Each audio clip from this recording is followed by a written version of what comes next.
intentionally chose that as the last of the TED Talks today because I think that greening our economy is one of the most powerful ways to make sweeping, rapid changes towards climate action. Building green infrastructure, expanding green energy, investing in green jobs, the economy, and the environment, they're all completely intertwined. So we covered a lot of ground over the last hour, and that's one of the takeaways I hope you got from this event. Everything connects to the environment, and if you take the time to look and think about it, we can't disconnect ourselves from the earth that we live on. Everything we use on a daily basis has been extracted from the earth in some way, through agriculture or oil or mined minerals. Every societal problem we encounter has environmental connections, whether it be refugees fleeing from Central America after hurricanes and mudslides, or COVID having an outsized influence on communities of color living in the shadow of smokestacks.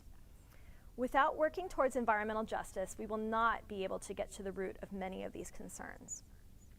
I also snuck one more theme into this event, and maybe you caught it. There was one word I used to describe each of the talks I chose, and that word was empower. When we're working on solving a problem as large as climate change, we're going to need as many people in as many jobs and roles in society as possible working together towards this common goal, and we need to lift each other up, amplify each other's efforts, and empower each other to get the job done. Data science, healthcare, economics, art, each of these disciplines can use their own powerful tools and messages to make this happen. I challenge everyone watching to think about how their field of study or profession or hobbies intersect with environmental issues or concerns. We often think about the kinds of things we can do for environmental action, whether it be conserving energy or growing a garden or reducing, reusing, recycling, and those are all great and you should do them. But have you ever thought about how you might use your expertise to advance environmental action? Scientists are certainly going to play a role, but we can't do it without historians, theologians, the nurses, the philosophers, the sociologists, the political scientists, and everyone else too. It's going to take all hands on deck to solve the problems presented by climate change. All right, everybody, thank you so much for sticking with us. We are going to wrap up with some questions from the watch party. I know I definitely have a question for you. Can you tell us a little bit about how you kind of got into environmentalism and what that journey was like for you? Sure. Well, it wasn't something that was immediate, I can tell you that. When I was in graduate school, I was studying paleontology. I'm a geologist. I definitely care about the earth, and I have like a perspective about, caring for the earth. But it wasn't until I came to Bellarmine, actually, that I got much more deeply concerned about the environment and started to do more to practice sustainability in my own life. So I began to teach about things like climate change, and it really woke me up to what I needed to do in my own life. So just to give you some examples, it's not something that you immediately can switch your life into sustainable action. It's kind of a process. Right.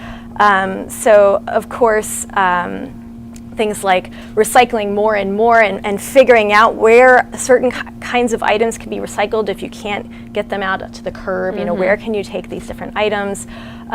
Composting, reducing food waste, thinking about how what your commute looks like and how to reduce that. And then when my husband and I bought a house, we planned to put solar panels on the house. So about a year after we bought the house, we put solar panels on.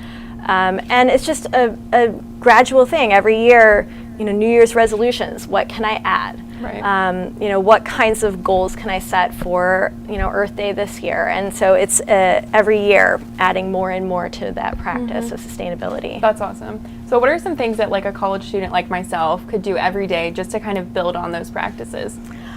So one thing that I see my students trying to do more and more is to reduce use of plastics, the single-use plastics. So things like water bottles or soda bottles. Are there alternatives to that? The reusable bottles, the kinds of packaging-free shampoos, and those sorts of things. But I would say that actually a very powerful action is to get involved in the movement. Because it's one thing to be sustainable in your own life and your own actions, but it's another thing to try to do things to change the system. So getting involved in a club or getting involved in an organization in the Louisville area or wherever you live, where you can work together and kind of amplify your efforts and amplify those voices and empower other people to do the work of sustainability and the work of climate action. Right, that's awesome. And I know we had a question, someone noticed that a lot of the videos kind of deal with different disciplines in environmentalism. Is there any other discipline that you think maybe wasn't mentioned in the videos that you could think of that maybe they're building on that as well? Yeah, great question. I mean, I'd say any discipline, you can find those connections, right? That's sort of like the theme of tonight's event.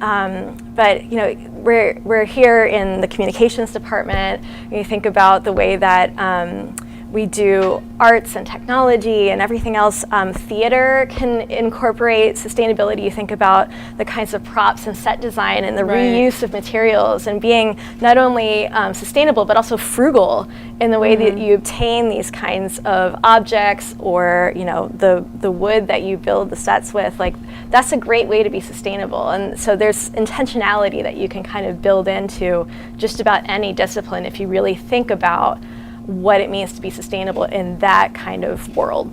Definitely. Well, I think that about wraps it up for us. Thank you everyone so much for sticking with us. A big happy Earth Day to everyone, and have a great night. Thank you so much.